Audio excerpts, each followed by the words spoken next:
A Jewish Republican stands on the floor of Congress and calls his Palestinian-American colleague a terrorist sympathizer. She invokes a rare parliamentary procedure that froze the entire House. Words taken down, characters discussed. This showdown in Washington was one for the ages.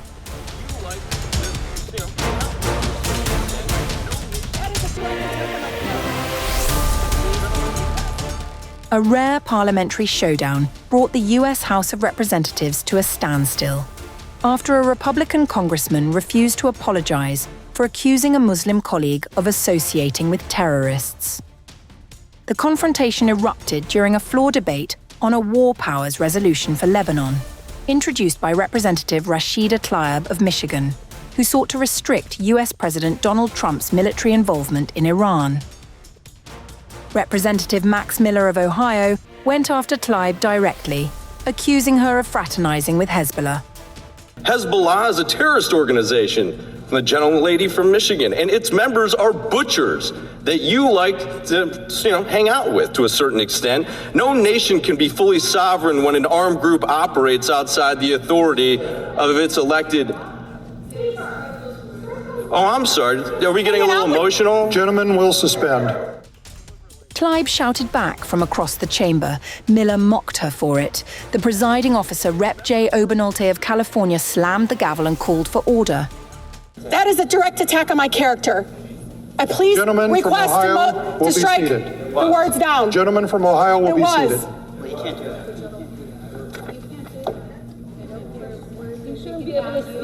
No member is currently recognized for debate. The gentleman from Ohio will be seated. The clerk. Tlaib then invoked a procedural motion to have Miller's words formally struck from the record. A rare parliamentary move that froze all business on the House floor for nearly an hour. After Miller refused to withdraw his remarks or apologize, Obernolte ruled him out of order, had his words expunged, and barred him from speaking for the rest of the day. Miller is Jewish. Tlaib is Palestinian-American and one of only 2 Muslim women in Congress. She has consistently opposed US military support for Israel. Why is Donald Trump hell-bent on making history repeat itself? Why is he plunging America headfirst into a war that Americans do not want and which he cannot even explain? Enough is enough. The American people deserve a say, and that is what our resolution is about. We must act to stop Trump's belligerence.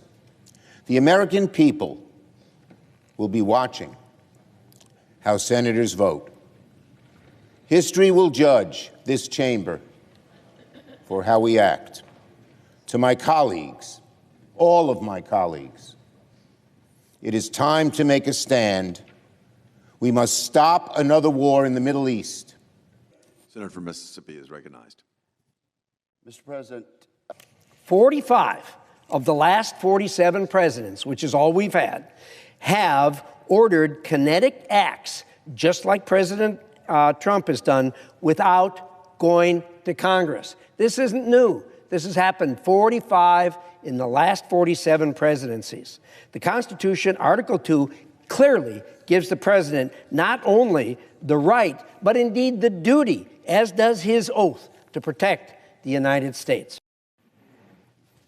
Mr. President. The declaration of war is not a power that the President of the United States has. The Constitution makes it clear the declaration of war is the authority and the responsibility of Congress. Presidents of both parties, yes, they have engaged in military operations, but the declaration of war belongs to this body. Well, to me, this looks like a war.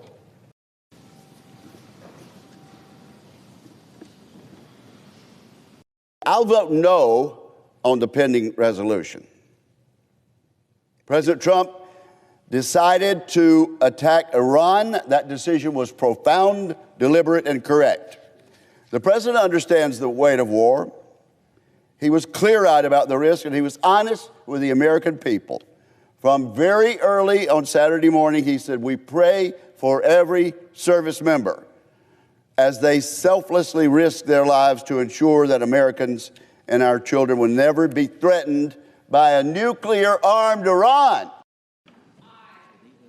Mr. Graham. No. Mr. Grassley. Mr. Haggerty. Ms. Hassan. On this, the yeas are 47, the nays are 53. The motion to discharge is not approved.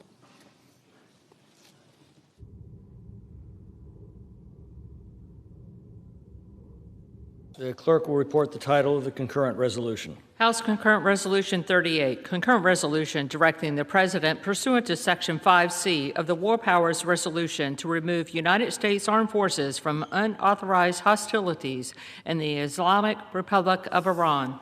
Minority Leader is recognized for 1 minute. In his return to the presidency, Mr. Speaker, Donald Trump has left America less prosperous, less safe, and less free. He has hurt us again and again, failed us again and again. And now, by launching this unauthorized war of choice, setting fire to our Constitution. The American people deserve better. Reserves, the gentleman from New York is recognized. I didn't reserve yet. The Ayatollah's reign of terror began with weak leadership from President Carter. It will end with strong leadership from President Trump. This war powers resolution is ill-timed and ill-advised.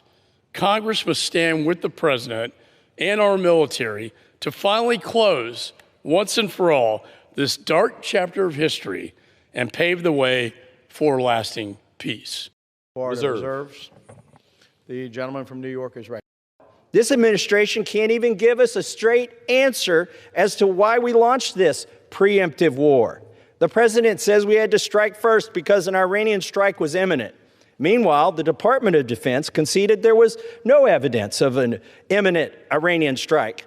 Some told us this war was about nuclear weapons, but 6 months ago, we were assured our last strike on Iran decimated their nuclear program. So which is it?